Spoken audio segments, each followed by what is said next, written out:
Sports Matters TV, bringing the sports home. You bet.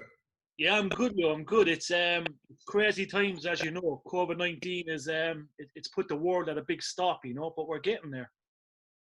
Well, yeah, because all the con here is canceled for 2020, Yeah, and they're opening all the beaches and the stores tomorrow. So hopefully we won't have a second wave. We'll take it day by day. yeah. Hopefully, I also actually work in a gym, so our gyms are closed until August. So our gyms have been closed for the last 2 months. Yeah, it's crazy. It's My crazy. God. Yeah, it's tough So at time. least we have Skype. At least we have to do Skype. Could you imagine 40 years ago? No iPhone, no Zoom. You'd be knocking on doors. I know. It's madness. But look, we need some inspiration, okay? So we have all these people that are they're trying to get back to the gyms and train at home. Like how is you know obviously there's a big kind of big motivation. You need motivation to get fit, to train. What would you recommend for people at home at the moment, Lou? Obviously they can still do stuff. There's you know what I mean. There's so much you can do at home. Well, I recommend the fact that they can't get to a gym because the only thing about the lockdown, you're home a lot before. Most people are working. They don't have the time to train. Now you do have the time. You could always do a broom set. You could always do chin up between chairs. You could do push up. You could stretch. You could do crunches. Go for a walk. Come back, do more push up and sit up.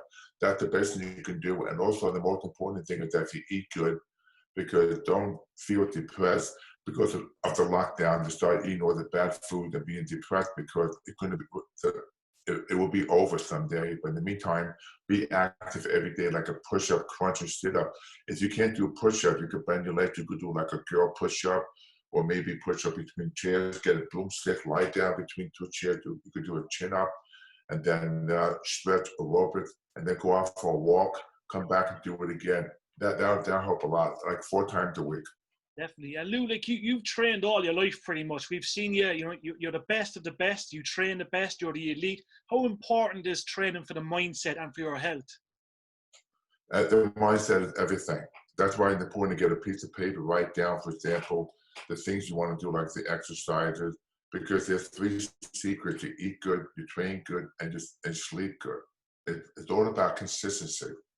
Because if your mind's very consistent, you don't want to wait till Saturday to work out, then wait for the next Saturday, Sunday.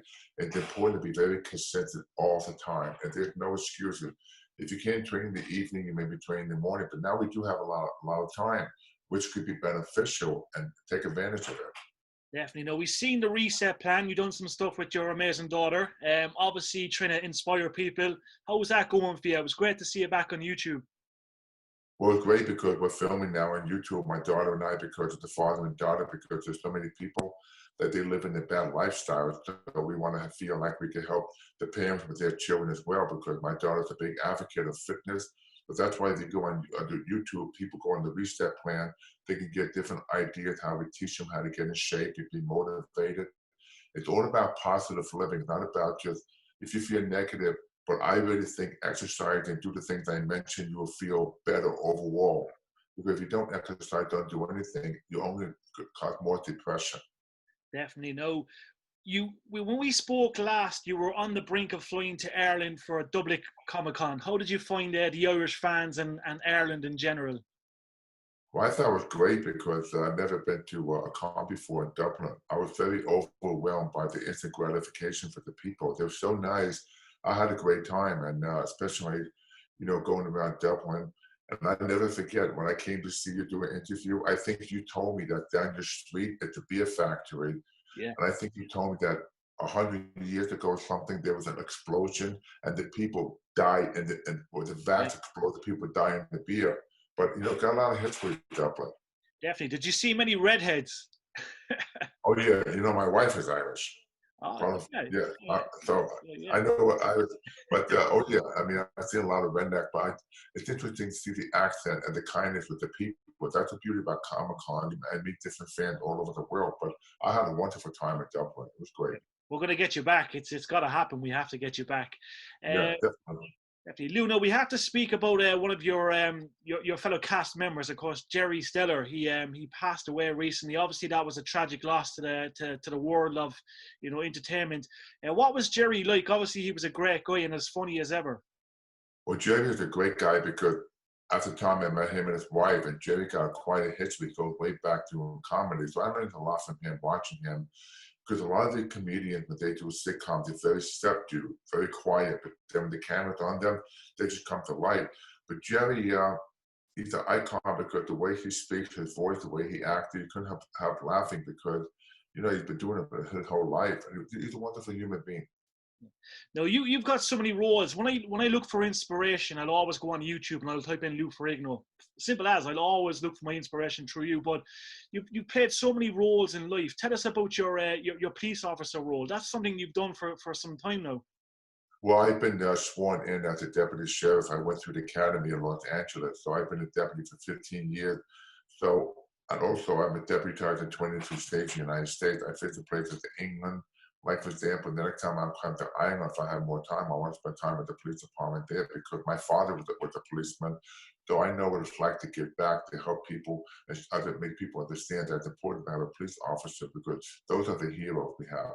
Definitely. Now, Lou, where do you get your drive from? As I said, I'll always look for that inspiration, but where does that drive come from? Because, you know, you could take the saddest person in a room and change their life within 10 minutes. Where does that come from? It's, you know, your knowledge is incredible. You know, your inspiration is so good. Well, I had a very difficult childhood. I had to overcome diversity because of my hearing and speech. And I always promised myself when I was a kid growing up that if I ever feel that if I get enough attention, that would make me very happy inside because the fact that because I was so depressed, I never wanted to go back there. So I felt because I found bodybuilding fitness. But that's why every day I wake up, I say I have my health and I'm very passionate about fitness because you have to connect the mind with the body. If you make that connection with everything, because if you don't make the mind and the body connected, then it's the problem. That's why I feel every day I wake up with such a joy in life. If I could learn something, if I could help people, affect people, knowing that, you know, they can feel better about themselves. Definitely. No, I always have to ask you. I'm a huge fan of Michael Jackson, and I know you always used to do stuff with Michael. Was Michael strong? Obviously, he can dance well, he can moonwalk well, but was he strong? Michael wasn't strong. He needed flexibility because I trained him for 20 years. I kept it a secret. So Michael, when he came to me, it was just Michael and I, because I admired his passion for music. He admired my passion for fitness. We were good friends, but he needed the consistency. He had difficulty sleeping. Yeah, I used band a lightweight because he was getting close. He was getting close to 50. So when you get older, the muscles sometimes lose their strength and flexibility. So I was restoring that with Michael. But he was a fantastic person and very smart. He knew so much about all the countries, everything. He had quite a history background in his head. Definitely. And last of all, though, we have to ask you. We've seen you. You're the first ever Incredible Hulk, the original, the guy that lasted when Captain America and all the big guys they couldn't make it on TV. How proud of you? How proud are you to see how far it's gone? And obviously, you know, you're kind of still involved in stuff, but obviously that role means a lot to you because we all know you as the Incredible Hulk. Well, the last Hulk they changed in the Adventures, I didn't like the direction they took because the Hulk needs to be hideous and authentic, organic. That's why the series is still so popular because every episode had a laser compelling message about life, and you feel that connection. But CGI is dominating the box office, so I think we have to go back to old-fashioned to show the creature, the hideous side of him, than just him just wearing a suit and just having a normal conversation because a lot of the fans are upset about it. Definitely. Lou, we really appreciate you taking the time to speak to us.